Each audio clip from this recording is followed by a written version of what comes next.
आरिक पिया मुर्शिद पिया, तारिक पिया मुर्शिद पिया। बिस्मिल्लाहिर्रहमानिर्रहीम। अस्सलामु अलैकुम वरहमतुल्लाहि वबरकातुहू। मैं अपने तमाम मुअज़्ज़िज़ मेंबरान को अपने घर में खुशामदीद कहता हूँ। और जैसा कि आपने देखा कि हमारी हर सीरीज़ एक तरतीब वार अल्हम्दुलिल्लाह हम उसको कर रहे हैं कि जिस तरह हमने अपनी पहली तरतीब जो हमने चैनल शुरू किया था प्रैक्टिस ऑफ मेडिटेशन से शुरू किया था, और प्रैक्टिस ऑफ मेडिटेशन के बाद उसी तरतीब के बाद फिर हम लोग आए थे इल्मुल अदद पर, और इल्मुल अदद की भी तरतीब मैंने उसी तरतीब से समझाई थी जिस तरीके से प्रैक्टिस ऑफ मेडिटेशन की थी। अच्छा, फिर हमने किया था मैथोलॉजी के ऊपर, और एक सीरीज़ हमने और स्टार्ट करी थी जिसका नाम था नेचुरोपैथी,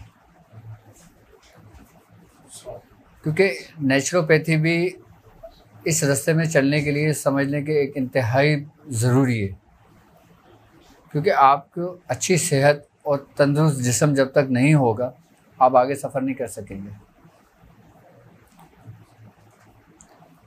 क्योंकि अगर नेचुरोपैथी के बारे में हम बात करते हैं तो सबसे पहले आप ये देखें कि हमने जिस तरतीब से अपना सिलसिला शुरू किया है वो सबसे पहले हमने जो किया था इल्मुल अदियान से किया था।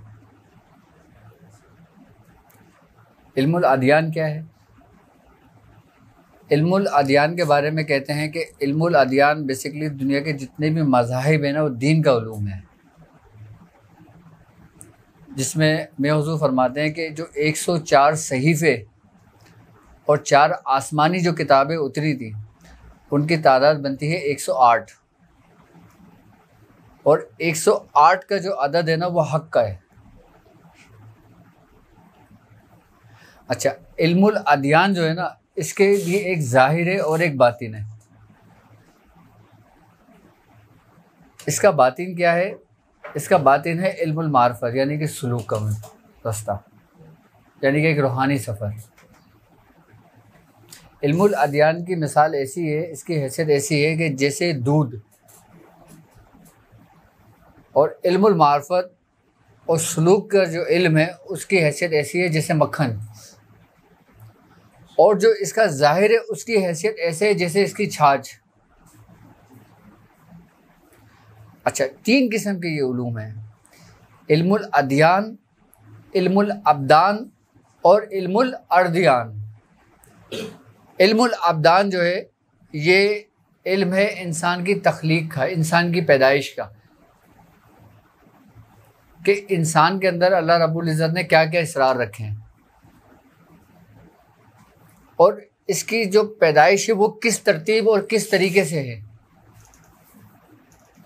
अल्लाह रब्बुल इज़्ज़त किन किन मकामात पे इसके बारे में, इल्मुल अब्दान के बारे में क्या क्या फरमाता है। कि अल्लाह रब्बुल इज़्ज़त कहीं फरमाता है कि हमने इंसान को उछलते हुए पानी से पैदा किया, जो सीने और पीठ के बीच से निकलता है, सूरह तारिक में। कहीं अल्लाह रब्बुल इज़्ज़त फरमाता है कि हमने इंसान को मिट्टी से पैदा किया। कहीं अल्लाह रब्बुल इज़्ज़त फरमाता है कि हमने इंसान को नुत्फ़े से पैदा किया। कहीं वो फरमाता है कि हमने खून के नौथड़े से पैदा किया, गोश्त के। तो ये तरतीब अल्लाह रब्बुल इज़्ज़त ने इंसान की पूरे कुरान में बयान फरमा दी है। इल्मुल अब्दान इसको जानने और इसको समझने का नाम है। अब नेचुरोपैथी की अगर हम बात करते हैं तो नेचुरोपैथी के अंदर ही तमाम बीमारियां आ जाती हैं, और तमाम वो मामलात आ जाते हैं कि जिनसे इंसान की ज़िंदगी मुतासिर होती है, जिससे इंसान की मौत वाक़ई होती है, जिससे इंसान की ज़िंदगी तरतीब पाती है। हज़रत अब्दुल्ला बिन मसूद रज़ी अल्लाह ताला अन्हु से है कि सरकार दो आलम सल्लल्लाहु अलैहि वसल्लम का फ़रमान है कि आपने फरमाया कि रहम मादर के अंदर जो जनीन बनता है वो 40 दिन पहले नुत्फ़े की सूरत अख्तियार करता है। फिर 40 दिन वो अलका की सूरत इख्तियार करता है, फिर वो 40 दिन जो ना बदगा की सूरत इख्तियार करता है। जब ये 4 महीने की वक्त मियाद इसकी पूरी हो जाती है ना, उसके बाद फरिश्ते को हुक्म होता है कि वो आलम अरवा से रूह लेके उसके अंदर फूंक दे। अच्छा, इस प्रोसेस को जनीन कहते हैं, ये इंसान की पैदाइश की है। अच्छा, ये जो प्रोसेस होता है ना, उस वक्त वो समझ ले कि हैवान वजूद के अंदर होता है, जिंदा तो होता है लेकिन इंसान नहीं होता। इंसान कब होता है कि जब उसमें रूह फूंक दी जाती है।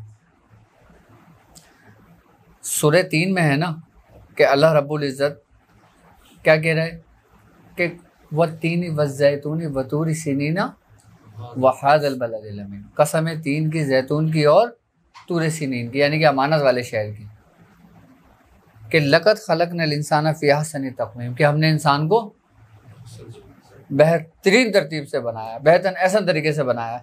यानी कि अगर इंसान की शख्सियत है उसको देखा जाए ना, तो ये दो चीज़ों का मरकब है, एक हैवानी वजूद और एक रूहानी वजूद। फिर कहता है कि सुम्मा रददनाहु अस्फला, कि हमने इसे जानवरों से भी बदतर फेंक दिया। अब ये तो हो गई इसकी तख्लीक, इसकी पैदाइश की तरतीब जो अल्लाह रब्बुल इज़्ज़त ने बयान फरमाई है, ठीक है। लेकिन वो तरतीब जो आदम अलैहिस्सलाम की थी वो इससे बिल्कुल मुख्तलिफ थी। यानी कि आदम अलैहिस्सलाम की पैदाइश एक अलग तरतीब, एक तरीके से थी, और इंसान की पैदाइश एक अलग तरीके से है। आदम अलैहिस्सलाम की जो पैदाइश जो अल्लाह रब्बुल इज़्ज़त ने बनाया है वो किस तरतीब के साथ बनाया था? अरबा अनासिर के साथ, जो आग, हवा, मिट्टी और पानी, और एक पूरे प्रोसेस से गुजार के उसको बनाया था। और फिर अल्लाह रब्बुल इज़्ज़त ने कुरान में क्या कहा था कि जब मैं आदम की तख्लीक को मुकम्मल कर लूँ और जब मैं अपनी रूह फूंकूँ तो तुम सजदे में गिर जाना। ये आदम अलैहिस्सलाम की तख्लीक थी। अब अगर हम नेचुरोपैथी ही की बात करते हैं तो नेचुरोपैथी के अंदर ये जो 4 अनासिर है ना, इसका बड़ा गहरा ताल्लुक है, जो इंसान को ज़िंदगी भी देती है और मौत भी देती है। अब इन 4 अनासिर का ताल्लुक हमारे उन कौन कौन आज़ा से हैं, किन किन आज़ाओं से हैं कि जिससे हम बीमारियों से महफूज हो सकते हैं, बीमारियों से बच सकते हैं। क्योंकि बड़े बुजुर्ग फरमाते हैं कि इल्मुल अदियान के बगैर इल्मुल अब्दान नहीं समझा जा सकता और ना इल्मुल अर्दियान समझा जा सकता है। तो इसलिए जो अंबिया कराम आए ना, उनकी पहली तरजीह यही रही है इन्हीं उलूम के ऊपर। आई बात समझ में? अब इल्मुल अब्दानी की अगर बात करते हैं, हम नेचुरोपैथी पे अगर आते हैं, तो ये इल्म भी इल्हामी इल्म था। ये इल्म इल्हामी है, लेकिन उसके बाद फिर कुछ ऐसे हादसात होने लगे कि जिससे कुछ ना कुछ चीज़, कुछ ना कुछ बीमारियां वजूद में आती रहीं, उसका इलाज दरियाफ्त होता रहा। अगर हम जैसे बात करते हैं कि वो 4 जो अनासिर हैं वो कौन कौन से हैं, वही आगे आतशी, बादी, आबी और खाकी। अच्छा, मेडिटेशन में भी हम 4 ही कुव्वत के ऊपर मेहनत कर रहे हैं, इल्मुल अदद में भी हम 4 चीज़ों पे रियाजत कर रहे हैं। आई बस समझ में? और नेचुरोपैथी में भी इंसान की जो बुनियाद है वो भी इन 4 ही अज़ा पर है।